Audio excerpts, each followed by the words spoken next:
Dans ce deuxième point, nous allons projeter des lueurs sur les modèles d'information et de communication qui ont marqué l'histoire des sciences de l'information et de la communication. Nombreux sont les théoriciens et les spécialistes qui se sont intéressés à la communication. Il ne s'agit pas là d'une liste exhaustive, tant les modèles sont nombreux et complémentaires. Le but recherché est de cerner une évolution générale et significative en donnant les plus connus de ces modèles et l'apport qu'ils ont induit. Ainsi, nous allons présenter 4 modèles qui ont marqué l'histoire des sciences de l'information et de la communication. Nous allons présenter le modèle de Lasswell, le modèle informationnel de Shannon et Weaver, le modèle cybernétique de Wiener, pour s'arrêter dans un 4e et dernier temps sur le schéma de Roman Jakobson et les fameuses 6 fonctions du langage. Concernant le modèle de Lasswell. Lasswell est l'un des pères fondateurs de la communication moderne. C'est lui qui en a défini le principe fondamental des 5 W, ce qu'on appelle en français la règle des 5 W. Ce modèle conçoit la communication comme un processus d'influence et de persuasion. C'est-à-dire que Lasswell ne s'est pas contenté de la transmission du message d'un émetteur vers un récepteur, mais il s'est intéressé surtout au processus d'influence et de persuasion. Autrement dit, la communication ne se réduit pas à la transmission d'un message, mais elle a pour objectif d'influencer et de persuader le récepteur. La règle des 5 W de Lasswell s'articule autour de 5 questions principales. La première question, who say, qui dit, fait référence directe à la personne de l'émetteur. La deuxième question, what, elle fait allusion directe au message, quoi.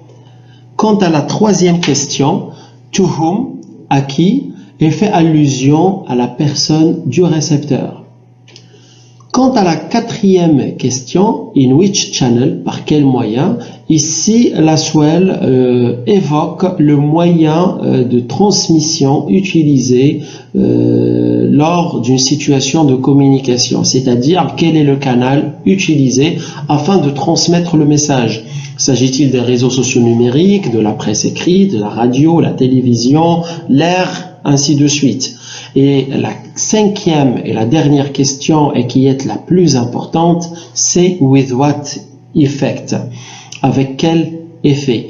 Et je dirais que cette dernière question, elle résume en quelque sorte toute la théorie de Lasswell, dans le sens où ce dernier a évoqué le fait que la communication ne se réduit pas à la transmission d'un message, mais à l'effet que ce message pourrait créer chez le récepteur.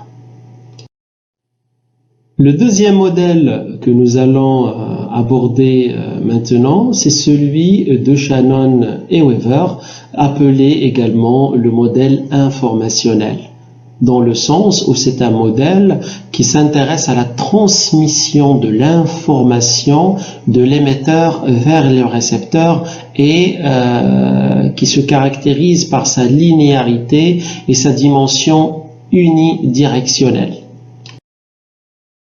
Le modèle informationnel porte l'empreinte des 2 mathématiciens Shannon et Weaver qui ont élaboré ce modèle en 1949 et se préoccupe essentiellement du fait qu'un signal arrive au récepteur dans l'état le plus proche possible de ce qu'il était au niveau de la source.